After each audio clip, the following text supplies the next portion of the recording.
എന്നെ പോലുള്ളവർക്കെല്ലാം അടിച്ചുപൊളി ആയിരിക്കും. അതുപോലെ നമുക്കിന്ന് ഭയങ്കര ചൂടായതുകൊണ്ട് ഒരു മാംഗോ ജ്യൂസ് ഉണ്ടാക്കിയാലോ? അതിനെ പറ്റിയാണ് ഇന്നത്തെ വ്ളോഗിൽ നമ്മൾ പറയുന്നത്. അപ്പൊ വരൂ, കമോൺ, നമുക്ക് മാംഗോ ജ്യൂസ് ഉണ്ടാക്കാം. മാംഗോ ജ്യൂസിന് വേണ്ടിയുള്ള മാംഗോ ദേ ഒക്കെ.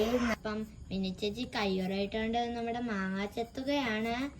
ഇപ്രാവശ്യമെങ്കിലും നമ്മുടെ മാംഗോ ജ്യൂസ് കറക്റ്റ് ആകുമെന്ന് ഞാൻ പ്രതീക്ഷിക്കുന്നു. പുളിയൊക്കെ കാണും, നമുക്കതൊന്നും സീനില്ല. പുളി ഇഷ്ടമല്ലേ? അതെ, ഞങ്ങൾ ഇതൊരു മാംഗോ ബാർ ആക്കാനാണ് നോക്കുന്നത്. കഴിഞ്ഞ വട്ടം ഞങ്ങളൊന്ന് മാംഗോ ബാർ ആക്കാൻ നോക്കി പരാജയപ്പെട്ടു പോയിരുന്നു ഗൈസ്. ഈ വട്ടമെങ്കിലും ശരിയാവുമെന്ന് വിചാരിക്കുന്നു. അതെ ഗൈസ്, ഞാനും അങ്ങനെ വിചാരിക്കുന്നു. തഞ്ചാവതിയെ എന്ന കണ്ണ കണ്ണ കണ്ണിൽ, തഞ്ചാവതിയെ എന്ന കണ്ണ കണ്ണ കണ്ണിൽ. മതിയോ പാട്ട്? പ്രേക്ഷകർക്ക് എന്റർടൈൻമെന്റ് ആവുന്നത്. പ്രേക്ഷകരെ, നിങ്ങൾ ഈ മാങ്ങ മുമ്പ് കണ്ടിട്ടുണ്ടെങ്കിൽ ലൈക്ക് അടിക്കൂ. ഹായ് ഗായ്സ്, അപ്പൊ നമ്മൾ ഇനി 2 എണ്ണം പൂളി കഴിഞ്ഞു. ഇനി നമുക്കിത് മാംഗോ ജ്യൂസ് ആക്കിയാൽ മാത്രം മതി. എന്നാൽ നമുക്ക് അടുക്കളയിലോട്ടൊന്ന് പോകണം. പക്ഷെ നമ്മൾ ഇവിടെ വെച്ച് തന്നെയാണ് ഗായ്സ് ചെയ്യുന്നത്. ആര് വന്നാലും ആര് തടഞ്ഞാലും ഞങ്ങൾ ചെയ്തുകൊണ്ടിരിക്കും അല്ലേ? അപ്പൊ ഞങ്ങൾ ഇങ്ങനെ പൂളി എടുക്കുകയാണ്.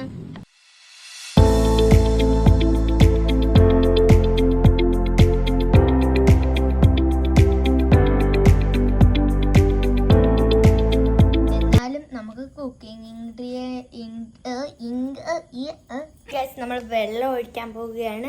അപ്പൊ ഇതാണ് നമ്മുടെ വീട്. റെഡി ആയിട്ടുണ്ട്. അല്പം പഞ്ചസാര കുറവുണ്ട്. അപ്പൊ ഗായ്സ്, നമ്മൾ ട്രൈക്കകത്തോടെ നമ്മുടെ മാംഗോ ജ്യൂസ് ഒഴിക്കുകയാണ്. അത് കഴിഞ്ഞിട്ട് നമുക്ക് കുറച്ച് നേരം ഫ്രിഡ്ജിലും വെക്കണം. എന്നാണ് നമ്മൾ ഉദ്ദേശിക്കുന്ന മാംഗോ ബാർ ആവത്തുള്ളൂ ഗായ്സ്. അപ്പം ഇപ്രാവശ്യമെങ്കിലും നമ്മുടെ മാംഗോ ബാർ കറക്റ്റ് ആവുമെന്ന് ഞാൻ വിചാരിക്കുന്നു. മുന്നേ ചേച്ചി എന്തോ വിചാരിക്കുന്നു? ഉറപ്പായിട്ടും കറക്റ്റ് ആവും. അപ്പൊ നമ്മള് ഈ ട്രൈക്കകത്തോട്ട് വേണ്ട മൊത്തം. അപ്പൊ എത്ര ഹോൾസിനകത്ത് വരുമെന്ന് നോക്കാം. അപ്പൊ 3 എണ്ണത്തിന് വേണ്ടി ഉണ്ട്. ഈ മാങ്ങ ചെത്തിയത് വളരെ നന്നായിട്ടുണ്ടായിരുന്നു. അപ്പൊ നമ്മൾ മാംഗോ ബാർ ഉണ്ടാക്കാൻ അടുത്തെത്തിയായിരുന്നു. വേണ്ട, ഇപ്പഴല്ല, അതൊന്ന് സെറ്റ് ആയി കഴിഞ്ഞിട്ട് നമുക്ക് നോക്കാം.